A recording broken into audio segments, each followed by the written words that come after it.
코로나19가 닥쳤을 때 미국이라든지 중국이라든지 호주를 비롯한 여러 나라들에서 공통되게 나타난 모습들이 있습니다.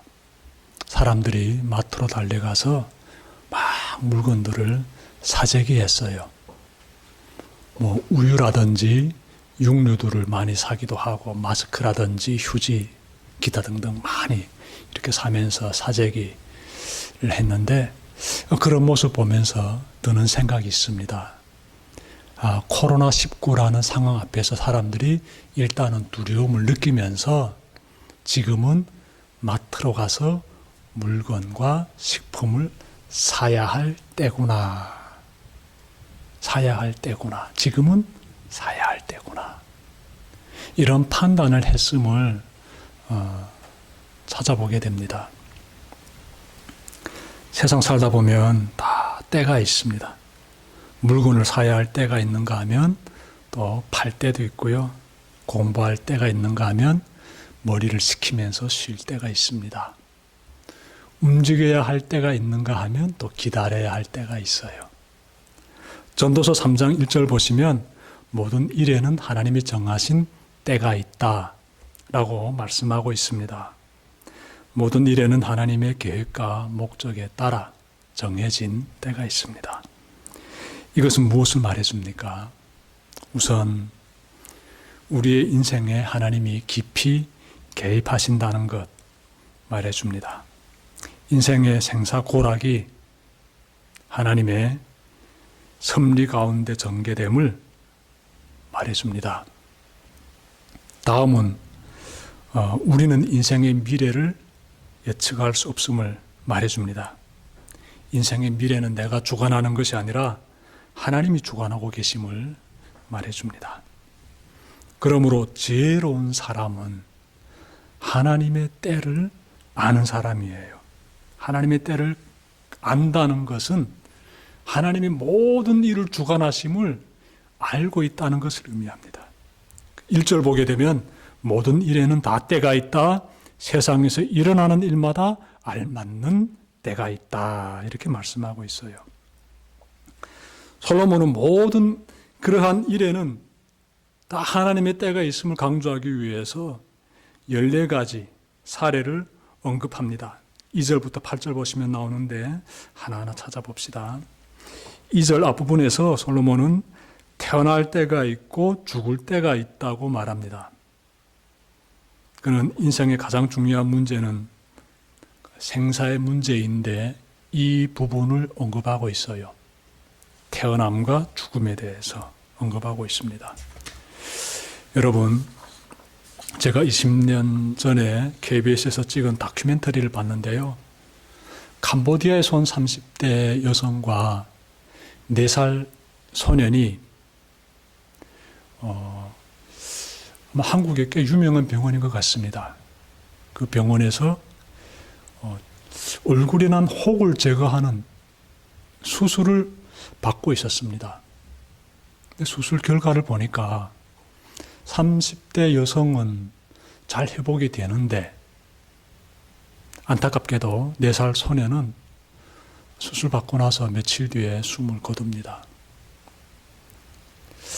그러한 다큐멘터리를 보면서 인간의 생명이 참 촛불과도 같구나 그런 생각이 들었어요. 생명의 주관자는 하나님이시구나. 하나님은 생명을 주기도 하시고 거두기도 하심을 다시금 생각하게 되었습니다.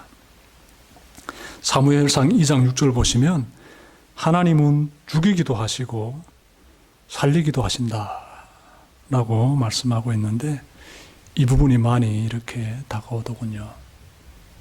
의사들은 어떻게 하나 살리고 싶었는데 꺼져가는 소년의 그 생명을 보면서 하나님께서 생명을 거둬가시네요. 그런 생각 많이 가졌습니다. 하나님은 생명의 주관자시다. 항상 기억합시다. 솔로몬은 2절 하반부에서 심을 때가 있고 뽑을 때가 있다라고 말씀합니다. 그는 앞에서는 인간의 생사에 대해서 다루는데 2절 하반부에서는 식물의 생사에 대해서 다루고 있습니다. 식물의 생사. 당연하지요. 식물이 생사, 인간이 주관하는 거 아닙니다. 하나님이 주관하시지요. 식물이 살아가려면 하나님이 햇빛도 비춰줘야 하고 하나님이 비도 내려줘야 합니다. 그래야 이 대지의 식물이 쭉 자랄 수 있습니다. 심을 때가 있고 뽑을 때가 있다. 하나님께 달렸다는 것이지요. 자명한 사실입니다. 솔로몬은 3절 앞부분에서 죽일 때가 있고 살릴 때가 있다 라고 말합니다.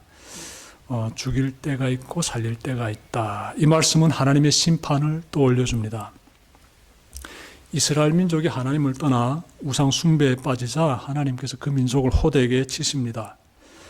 애굽이라든지 아수르 그리고 바벨론 이런 강대국들을 들어 사용하셔서 이스라엘을 치시지요.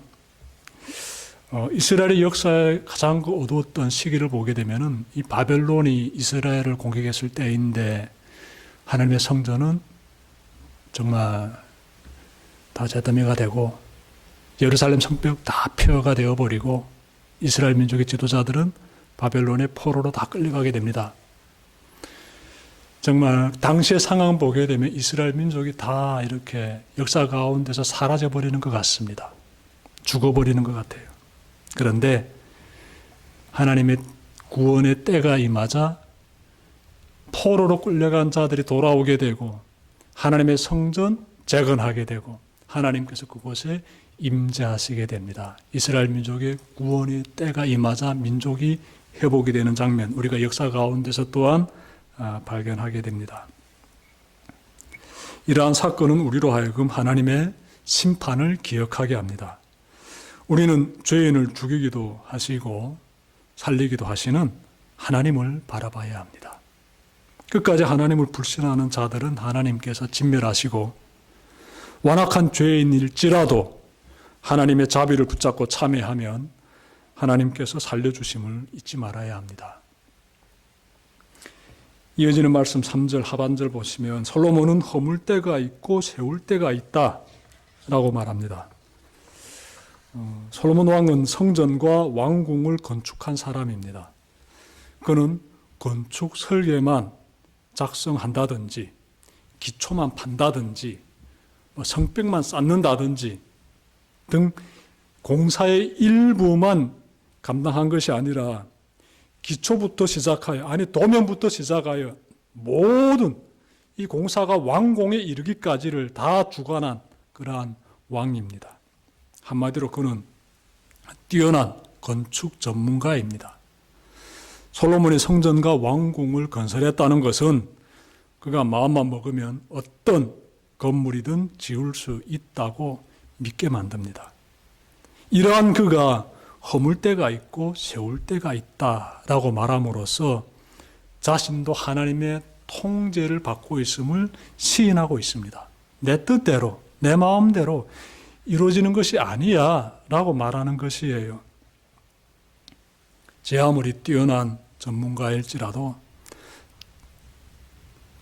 자신보다 더 뛰어나신 분이 하나님이심을 인정하는 사람, 그 사람이 솔로몬 왕처럼 지혜로운 사람이에요. 하나님 이 분야만큼은 제가 하나님보다 더 전문가입니다. 하나님은 영적인 부분만 말씀해 주십시오. 이런 태도로 하나님을 믿고 있지는 않는지 돌아봐야 합니다. 정치, 경제, 과학, 예술, 문화 등 인생사 전 분야에서 우리 하나님이 최고의 최고 전문가이십니다. 항상 기억합시다. 하나님이 인생들에게 주신 명철과 지혜를 거두시면 우리는 아무것도 할 수 없습니다. 이걸 항상 기억해야 되지요. 4절에서 솔로몬은 울 때가 있고 웃을 때가 있다. 통곡할 때가 있고 기뻐 춤출 때가 있다 라고 말합니다. 이것은 인간의 감정을 지금 말씀하고 있는 것이지요. 우리가 어느 때 웃고 또 어느 때 슬퍼하는지 생각해 봅시다. 내가 하는 일이 원활하게 잘 풀리면 마음에 기쁨이 피어나지요. 반대로 내가 하는 일이 잘 풀리지 않고 꼬이기만 하면 마음에 고통이 찾아옵니다. 연세대 서원국 교수는 자신의 책 행복의 기원에서 기쁨의 순간에 대해서 이렇게 말했습니다. 네. 좋아하는 사람과, 즉 사랑하는 사람과 함께 마주 앉아 밥을 먹으며 대화할 때, 즐거운 대화할 때, 그때가 행복한 때다 라고 말했는데 참 마음에 와닿습니다. 우리 마음에 밝은 때, 웃을 때, 행복할 때, 기뻐 춤출 때, 어느 때인가 하면 좋아하는 사람과, 사랑하는 사람과 함께 할 때예요. 함께 음식 먹고 함께 대화 나눌 때, 그때가 가장 좋은 때지요. 그런데 솔로몬 말씀 보니까 어떻게 말씀하고 있는가 봤더니 울 때도 있다 이렇게 말씀하고 있지요. 힘들 때도 있다. 늘 인생이 행복으로서 가득 차진 않을 것이다. 고통의 시간도 있을 것이다. 그것을 알아야 된다라고 말씀하고 있는 것이지요. 인생의 고통의 시간도 있음을 아는 사람, 그 사람이 지혜로운 사람이지요. 5절과 6절에서 솔로몬은 소유에 대해서 말합니다. 소유. 말씀 읽겠습니다. 돌을 흩어버릴 때가 있고 모아들일 때가 있다. 껴안을 때가 있고 껴안은 것을 삼갈 때가 있다. 찾아 나설 때가 있고 포기할 때가 있다. 간직할 때가 있고 버릴 때가 있다. 이런 말씀은 우리로 하여금 재산에 대해 너무 집착하지 말아라 라고 이렇게 경고해 주는 것 같습니다. 눈에 보이는 재산 다 내 것인 것 같지만 잠시 후면 이 모래가 손가락 사이로 다 빠져나가듯이 다 사라져 버립니다. 우리는 세상 떠날 때 빈손으로 가요. 움켜잡고 가는 게 아닙니다. 다 두고 갑니다. 그러니 사는 동안에 부디 재산에 연연하지 마시길 바라요. 너무 돈돈하며 살게 되면은 돈의 노예가 되어버립니다. 솔로몬이 지금 이렇게 쭉 말하고 있는데 우리 삶에 지혜를 심어주고 있어요. 이렇게 끌어당기는 삶 필요합니다. 모아드릴 때가 있지요. 재산을 비축할 때가 있습니다. 또 그렇게 해야 되고요. 내 코가 석자면 다른 사람을 도와줄 수가 없습니다. 내 코 닦아야 다른 사람도 도와줄 수가 있어요. 그래서 이렇게 말씀 보게 되면 모아드릴 때도 있다. 간직할 때도 있다. 이런 내용들이 나오는데 여러분들이 성실하게 일하시면서 재산을 축적하는 것 좋은 거예요. 그런데 거기서 그치면 안 됩니다. 이어진 내용 보십시오. 흩어버릴 때도 있고 그리고 또 버릴 때도 있고 포기할 때도 있다. 이런 내용들은 가지고 있는 거 움켜잡지 말고 누군가에게 흘러보내라는 것이지요. 나눌 수 있는 삶, 그런 삶을 살 줄 아는 사람이 지혜롭게 사는 사람이에요.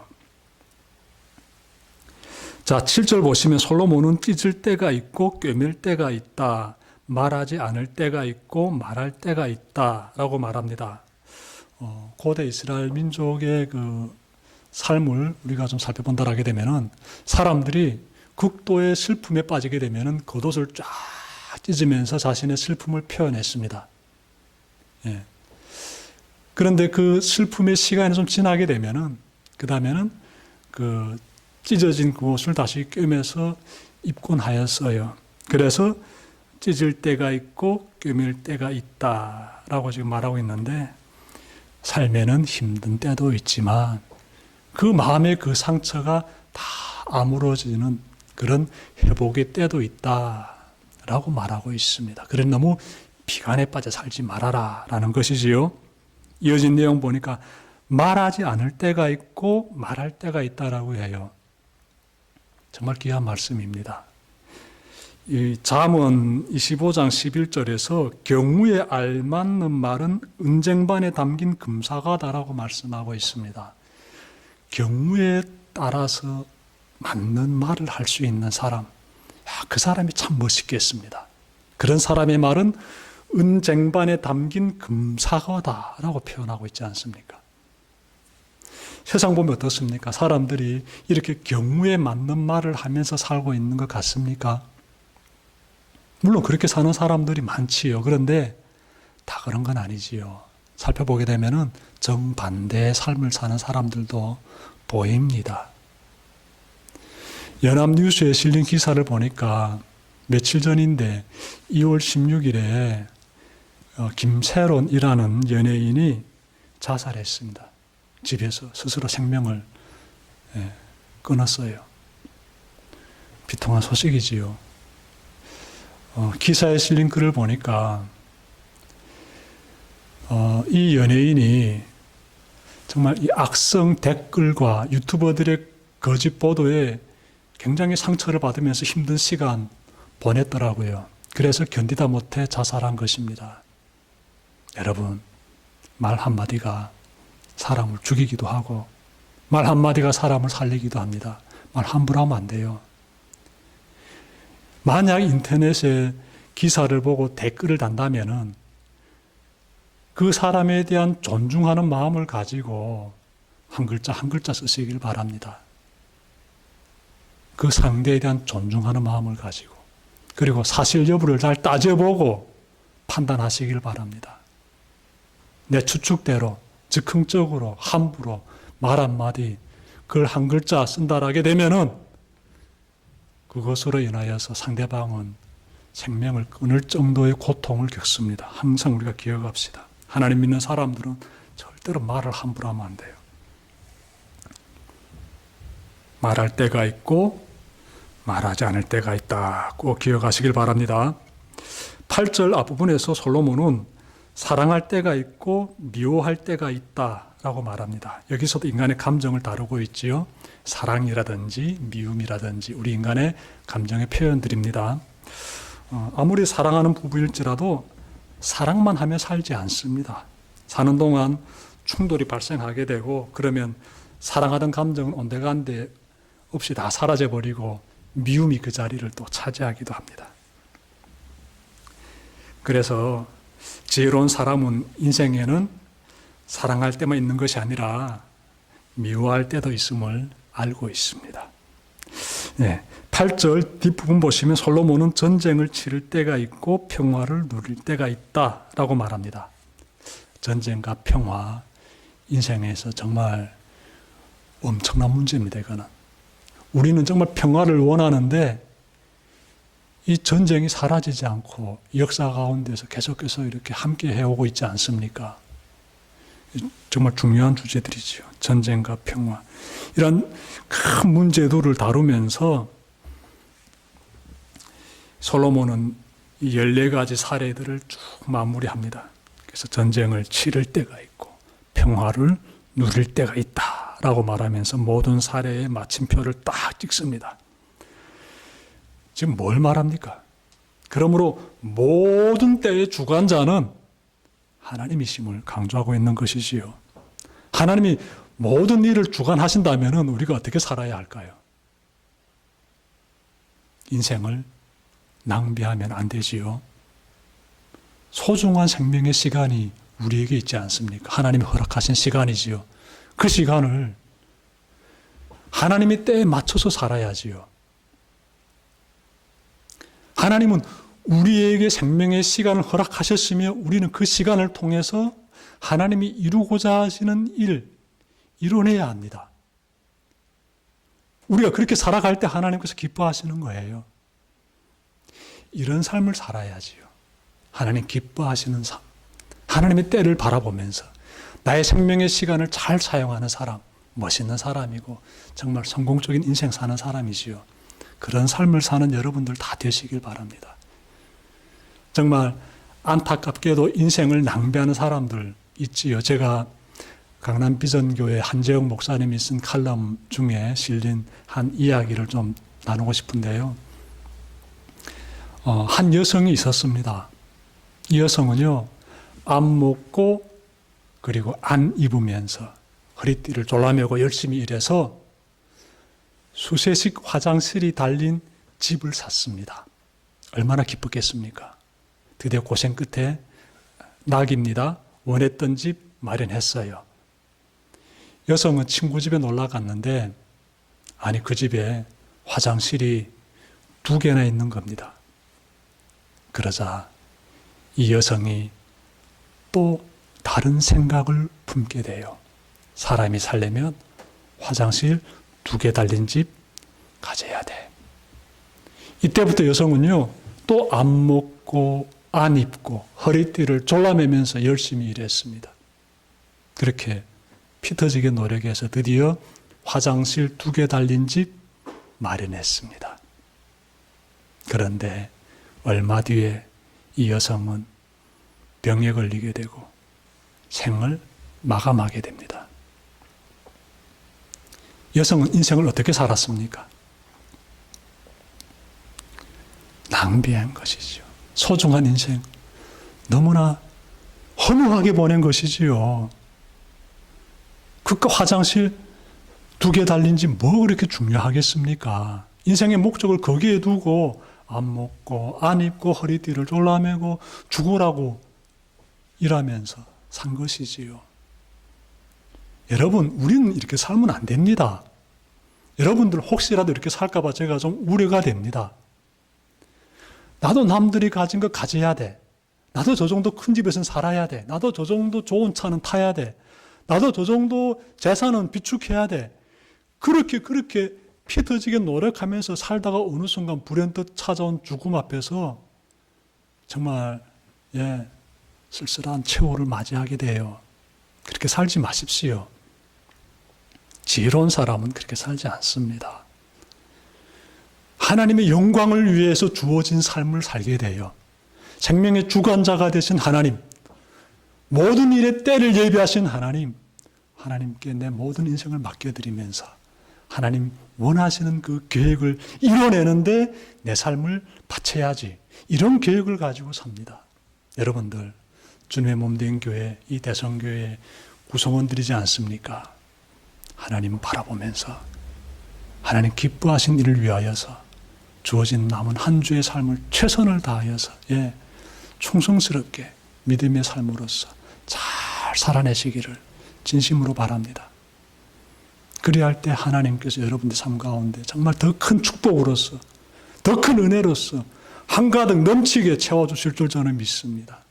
그 복된 삶을 잘 누리는 대성의 모든 교우님들 되시기를 바랍니다. 기도드립시다.